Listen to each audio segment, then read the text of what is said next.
Hello guys, welcome to my YouTube channel. My name is Boakye and the YouTube channel's name is LK. Make sure you follow, subscribe, comment, share, like. We'd love to hear from you one way or the other. Don't forget, subscribe.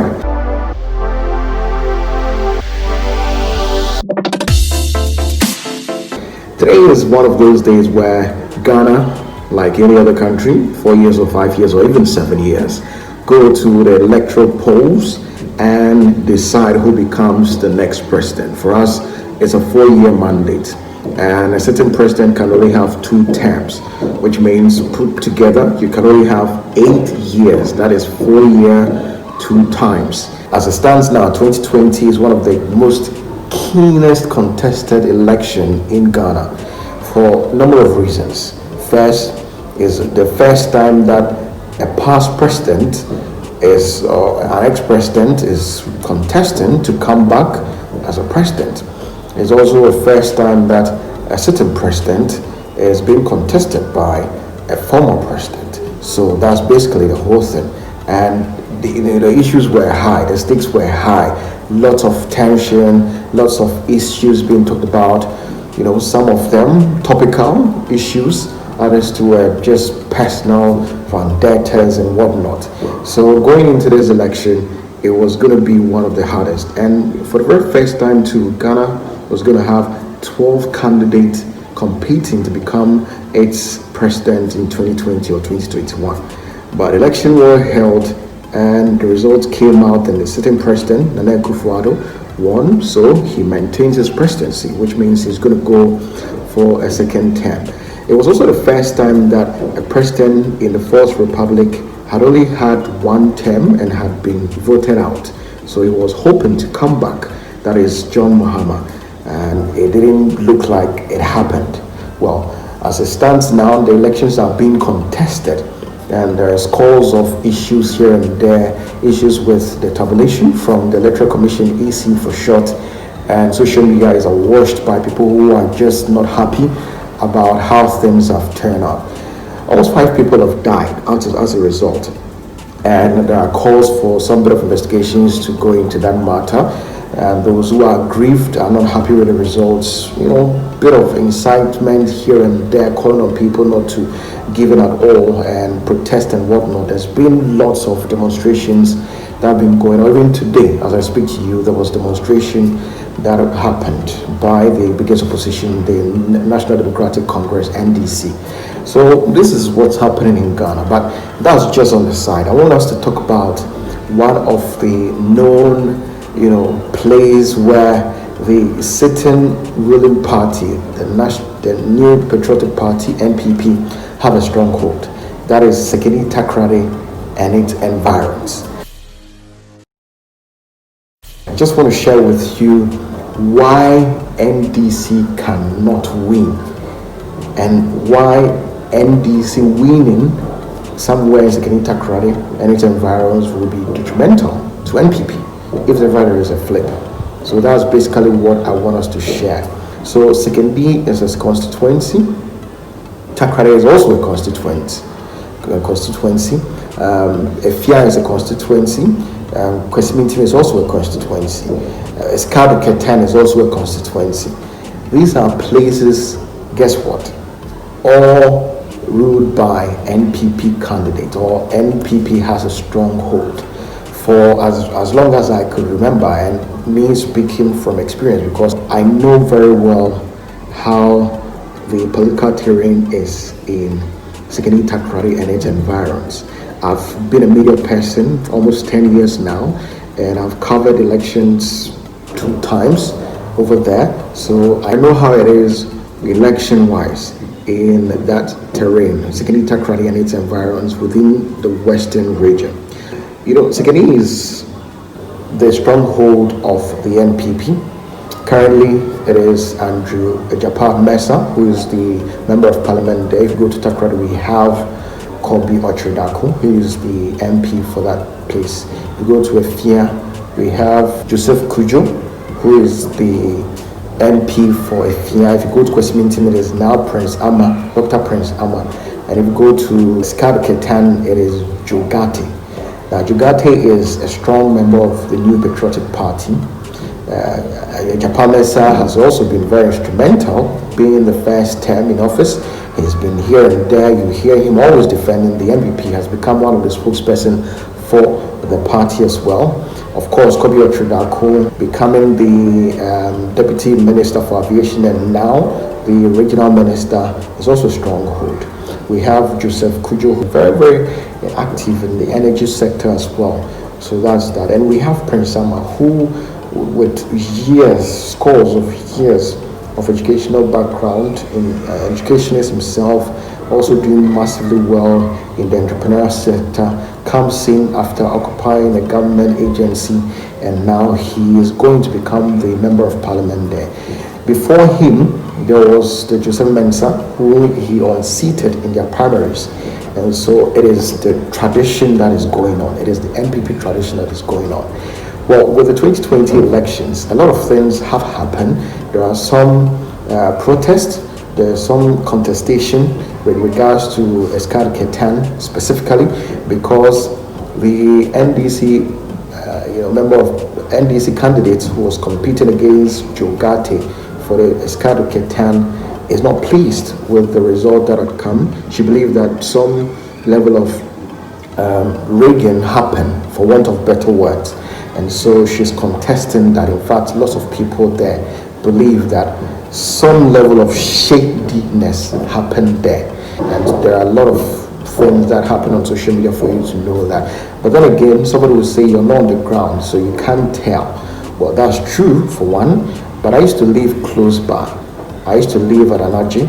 Used to go to BU a lot, have a friend there, and used to transact lots of business at Essikado, the hospital there. So I know quite a few of how things over there, run. So I can tell you that people believed, or a chunk of the people there believed, that it was time for the NDC to take over. Not just the NDC person, maybe not the NDC, but the candidate in question, Dr. Grace Ayinsu, whom they believe had been very, very instrumental, especially with the COVID-19 and how she's been all over the place trying to helping the vulnerable, women and children, especially in their constituency. So everybody thought it was her time, but it wasn't to be, for a number of reasons. One, Sekondi-Takoradi and its environs have been an NPP stronghold for a long time. So nobody, and I mean nobody within the NPP was ever going to sit down, including those within the various constituencies, going to sit down and allow an NDC flip. So it was not to be. So if Sekondi felt that Essikado-Ketan was going to go to NDC, Sekondi constituency, with the NPP executives there would try and help any way possible to ensure that Essikado-Ketan doesn't flip to the NDC. The same goes for Takoradi. So Takoradi will ensure Essikado-Ketan will not flip. Effia will do the same, Kwesimintsim will do the same. That's how it's been, because guess what? Any one flip could spread. There will be a ripple effect, and nobody wants that. So it was just supposed to be so. Maybe 2024 there will be a flip, but whatever it is, NPP will be willing, will be doing anything possible. Anything possible. The emphasis is on possible. I don't know whether it's illegal or illegal, but anything possible to ensure that no constituency within Sekondi-Takoradi and its environs flips to the NDC. Now let me just flip it on the other side and go to voter region as it is. Right now in 2020, Hohoi, which is a strong NDC constituency, stronghold for the NDC, has been flipped by the NPP. Peter Mewu, the magical person, comes along, promises, goes underground, believes that he has a track record to do so, and the people more or less believe it too, and they voted for him massively. As it stands now, he's been able to flip Hohoi for the NPP. Do you know what that means? If Peter Mewu does very well, which I believe will be possible, it might have a ripple effect on some of the constituencies within voter region. So Hohoi 2024, the effect is hard now with NPP having it, might flip the other constituencies close by. So maybe Keta, maybe Ho, maybe you never know any of the other places that constituencies that are in the voter region. It is likely. So this is basically what is happening right now. So as much as it didn't go in favor of the NDC or people who just liked the candidacy as in Dr. Grace Ayensu, unfortunately, it's not just about the candidate, it's about the party. It's not just about the candidate, it's about the party as well. So Essikado-Ketan people, maybe they just like Dr. Grace Ayensu, but then the thing is, voting for NDC when it's a stronghold of the NPP changed a lot of people's minds.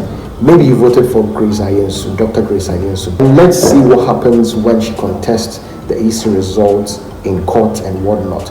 But 2020 elections have shown a lot of people, both media, both political analysts, both political parties and candidates that, well, there's always that skirt and blouse that can happen, split voting that can happen.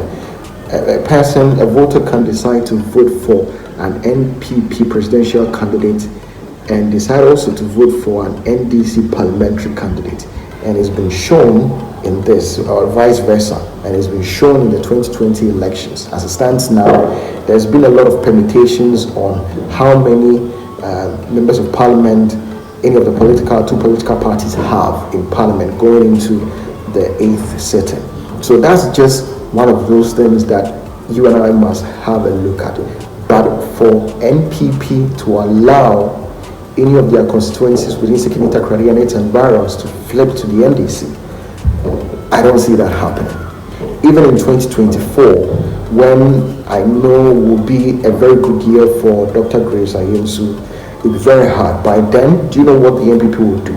They would have groomed somebody who would step in after Jogati so that the person will be able to compete and win against Dr. Grace Ayensu and maintain NPP stronghold at Essikado-Ketan. The same can be said about Sekondi. I stayed in Sekondi better part of my stay in the Western region. And whilst there, I monitored the political terrain because I'm a media person. But I was very interested in Sekondi politics. I still do anyways. And I've been following it for a while. Going into the 2012 elections, everybody thought that Papo Usankuma was going to lose it. Trust me, everybody thought so. Including myself. I stayed at the heart of Sekondi, then Konfuase, the score, even stayed at Maxwell Road. So I know a lot about the Sekondi political, twist and all that. But 2012 elections came by, and Papo Usankuma won it convincingly, cementing NPP's foothold at Sekondi. In 2016, because he had won the 2012 and he knew he was not going to make it to the 2016 elections because, of course, his term was over and he was going to step down. He was known as the Sekondi Mugabe. They needed to groom somebody. And a lot of us knew then, before even 2012 elections, that there was somebody in the pipeline that they were grooming. And there were a lot of people, even within the NDC, who knew about this and were hoping that in 2016 they could have flipped it. There was a lot of campaigning, and I thought the NDC, looking at the frustrations that people felt about Papo Usankuma in 2012 elections and whatnot, thinking that at least the NDC candidate would have won, not necessarily the NDC, but they were hoping that at least a change of personality in the person of the NDC candidate would have been ideal. It still didn't go in their favor, and it got retained by the NPP. 2016, Bobo Ejapamesa came in and consolidated Sekondi for the NPP as it stands. So it's been like that in 2020. He's won it again convincingly. So it's going to be an NPP stronghold for a long while to come. The same goes for Takoradi. K.A.B is my kind of guy. I like K.A.B. I'm fascinated by him. He's somebody who is deep-seated in Takoradi and its people. He and his family have had lot of time to consolidate their game and be very, very down to the people in Takoradi. So they are stronghold there. K.A.B, you might only think it's K.A.B, but it's not only him. His family, his friends, close allies are all engraved in Takoradi and its politics. So before K.A.B leaves, which I do not know if it will be 2024, and that maybe he might not contest again in 2024, there is somebody who is in the line who is being groomed to step in K.A.B's shoes. So 2024, if the person is ready and K.A.B steps down, the person will assume that. If the woman from the NDC would want to contest, I don't know if she would win. Prince Sama just came into the picture.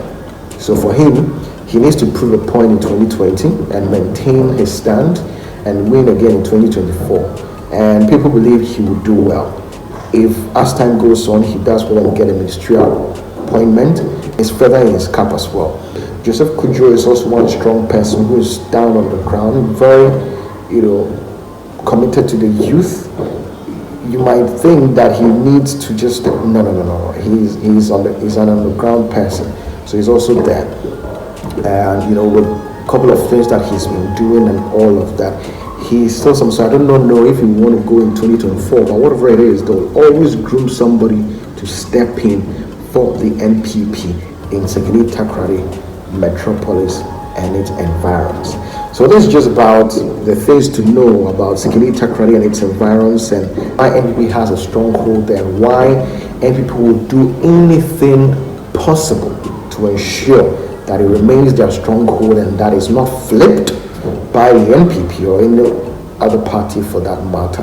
And these will also try as much as they can to work at it and ensure that one of these days, one of these elections, they're able to flip an NPP constituency. But for now, it doesn't look like it's going to happen. What NDC seems to be doing well at in Sekondi-Takoradi and its environs is that presidential election or presidential wise, their candidate seems to be gaining more votes in the presidential elections. So whereas in 2012, 2016, John Dramani Mahama, had a number of votes. This year, this election 2020 seems to have increased considerably. So it looks like presidential elections for the NDC is going fairly well for them in Sekondi-Takoradi and its environs. NPP, as much as they are stronghold, Sekondi-Takoradi and its environs, presidential-wise, don't seem to be gaining widely or giving NDC a lot of gap. So that's something that they also must take a look at. But for the people of Sekondi-Takoradi and its environs, well, gradually it's becoming cosmopolitan. Lots of people are being transferred there, moving to Sekondi-Takoradi to stay there. So the ideal situation where NPP thinks is their stronghold, maybe it's gradually going down a bit. But let's see what happens. So that will just be it for what I've observed and what I decided to share with you today on politics. I'm a media and communication experts. I also follow politics. I believe that politics is something that we all must observe, must participate in to ensure that as much as we know, as much as we believe in, we are also contributing our quota to the development of Ghana. And that's all Ghana needs from you and I. So that's just about it. But make sure you click on the subscribe button. Click on the subscribe button, follow. Make sure you comment. I would love to hear from you what you think about all that I've said. If you disagree with me, or you agree with me, maybe you want to add on to all that I've said, or just maybe scrap or some part I said. Let me know about it. Make sure you also kindly share for me. Share, and don't forget, click on the subscribe button. Hit on the subscribe button. Follow me on YouTube. LK is the name there. My name is Boakye, and stay blessed.